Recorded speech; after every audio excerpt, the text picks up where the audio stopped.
Permasalahan sampah di Indonesia masih menjadi isu serius dalam bidang kesehatan lingkungan.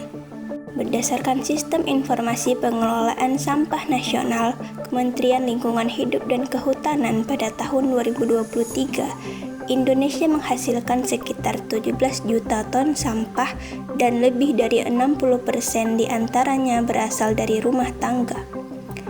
Namun, data tersebut juga menunjukkan bahwa sekitar 30% sampah belum terkelola dengan baik. Artinya, masih banyak sampah yang berakhir di tempat terbuka, sungai atau laut. Sampah plastik menjadi perhatian khusus karena sifatnya yang sulit terurai. Plastik bisa membutuhkan waktu ratusan tahun untuk terdegradasi. Dan selama proses itu, plastik akan pecah menjadi partikel kecil yang disebut mikroplastik. Menurut hasil penelitian BRIN 2022, mikroplastik telah ditemukan di berbagai sumber air di Indonesia, termasuk sungai, danau, bahkan air laut. Lebih mengkhawatirkan lagi, mikroplastik juga ditemukan pada garam dapur dan ikan konsumsi, yang berarti partikel ini berpotensi masuk ke tubuh manusia. Kondisi tersebut menunjukkan pentingnya penerapan pengelolaan sampah yang berkelanjutan, sebagaimana diatur dalam Undang-Undang Nomor 18 Tahun 2008 tentang pengelolaan sampah, serta Peraturan Pemerintah Nomor 81 Tahun 2012. Regulasi ini menekankan bahwa pengelolaan sampah harus dilakukan dari hulu ke hilir, termasuk kegiatan pemilahan, pengumpulan, pengangkutan, dan pemprosesan akhir secara ramah lingkungan. Upaya sederhana seperti memilah sampah organik dan anorganik sejak dari rumah tangga atau sekolah merupakan langkah awal yang sangat efektif untuk mengurangi timbulan sampah dan mencegah pencemaran mikroplastik. Tema ini juga sejalan dengan beberapa tujuan pembangunan berkelanjutan atau SDGs. Antara lain SDGs nomor 3, kehidupan sehat dan sejahtera, karena lingkungan yang bersih berkontribusi terhadap kesehatan masyarakat. Lalu SDGs 12, yaitu konsumsi dan produksi yang bertanggung jawab, dengan mendorong pengurangan penggunaan ulang dan daur ulang sampah. Lalu SDGs 14, ekosistem laut, karena pengelolaan sampah yang baik membantu mencegah pencemaran laut oleh limbah plastik. Berdasarkan hal tersebut, kelompok kami melakukan kegiatan edukasi tentang bahaya mikroplastik dan pentingnya memilah sampah di SDN 060885 Medan. Kegiatan ini bertujuan menumbuhkan kesadaran sejak dini agar generasi muda memiliki perilaku peduli lingkungan, dimulai dari langkah kecil, tidak membuang sampah sembarangan, dan mulai memilah sampah dengan benar. Sekolah memiliki peran penting dalam menanamkan kesadaran lingkungan sejak dini. Melalui edukasi bahaya mikroplastik dan pentingnya memilah sampah, siswa dilatih untuk berperilaku ramah lingkungan dan hidup bersih.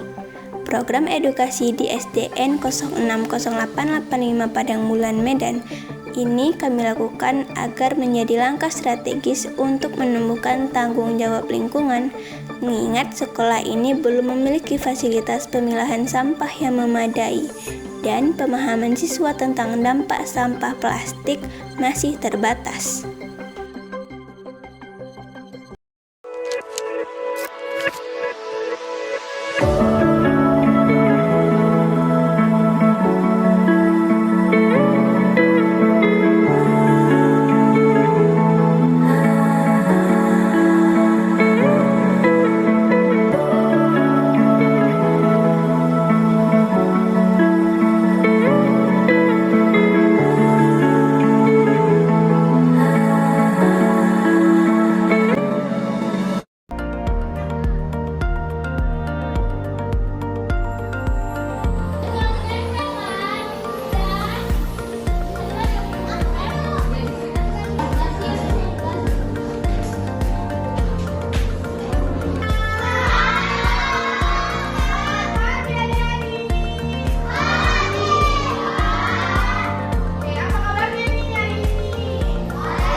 Pemberdayaan keenam, Biodiversitas.